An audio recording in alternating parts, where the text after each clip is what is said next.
কথাগুলি ধারাবাহিকের আজকের পর্ব। ধারাবাহিকের শুরুতেই আমাদের দেখানো হয় পুলিশ চিত্রাকে অ্যারেস্ট করতে এসেছে কথার বাচ্চা চুরির অপবাদে। এই কথা শুনে কথাগুলি চিত্রার সামনে এসে বলে, তার মানে তুমি আমার সন্তানকে আমার থেকে সরিয়ে দিতে চেয়েছিলে? তুমি তো এর আগেও আমার পায়েসে আনারস মিশিয়েছিলে। এই কথা শুনে কথাগুলির দাদু চিত্রাকে বলে, তুমি এই রকম কাজ করতে পারলে? এরপর একে একে বাড়ির প্রত্যেককে চিত্রাকে ভুল বুঝতে থাকে এবং নানা ধরনের কথা বলতে থাকে।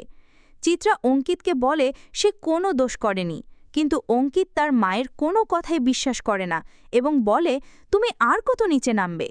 এরপর চিত্রা বাড়ির সকলকে বলতে থাকে সে কোনো দোষ করেনি, কিন্তু বাড়ির কেউ তার কথা বিশ্বাস করে না। কথা পুলিশকে বলে চিত্রাকে নিয়ে যাওয়ার জন্য। তখন চিত্রা মনে মনে বললে, তুমি অনেক বড় ভুল করলে কথা, এর মাসল তোমাকে দিতেই হবে। আমি ফিরে আসব, এর শোধ আমি তুলবই। কিন্তু আমি একটা জিনিস বুঝতে পারছি না, আমি যাকে সরিয়েছি এ তো সেই বাচ্চা নয়, তাহলে অগ্নি এই বাচ্চা কোথায় পেল? চিত্রাকে পুলিশ নিয়ে যাওয়ার পরে অঙ্কিত কান্নায় ভেঙে পড়ে এবং বলে, আমি বিগ ব্রোর সামনে কি করে মুখ দেখাবো? তখন অগ্নি এসে অঙ্কিতকে শান্ত করে এবং তাকে বলে, আজকে আমি এই দিনটা তো তোদের জন্যই দেখতে পেয়েছি। এরপর সকলে মিলে পুজো শুরু করে। পরবর্তী সিনে আমরা দেখতে পাই কথাগুলি বাচ্চাটাকে সামলাচ্ছিল। তখন অগ্নি বাচ্চার জন্য খেলনা নিয়ে আসে।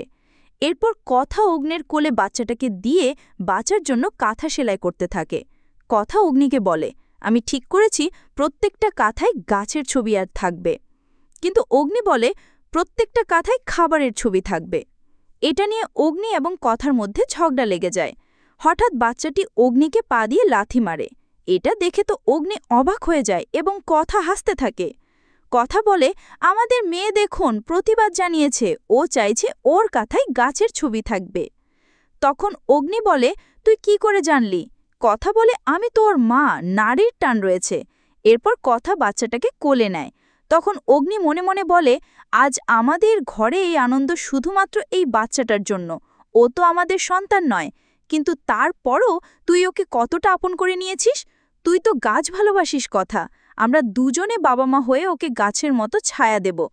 পরবর্তী সিনে কথা গান বলে বাচ্চাটাকে ঘুম পাড়ানোর চেষ্টা করছিল, কিন্তু বাচ্চাটা ঘুমাচ্ছিল না। তখন অগ্নি কথাকে বলে, তুই যে গান গাইছিস সেটাতে ও ঘুমাবে না, ও ইংরেজি গান শুনে ঘুমাবে।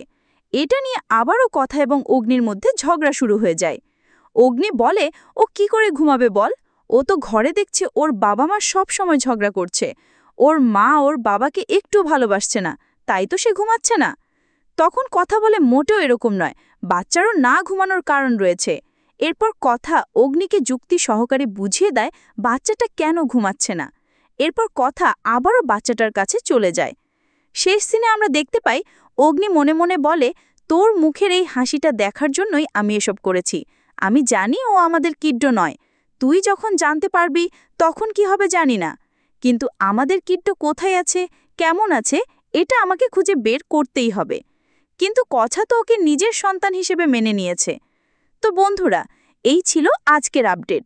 পরবর্তী আপডেট পেতে আমাদের চ্যানেল এখনই সাবস্ক্রাইব করুন। ধন্যবাদ।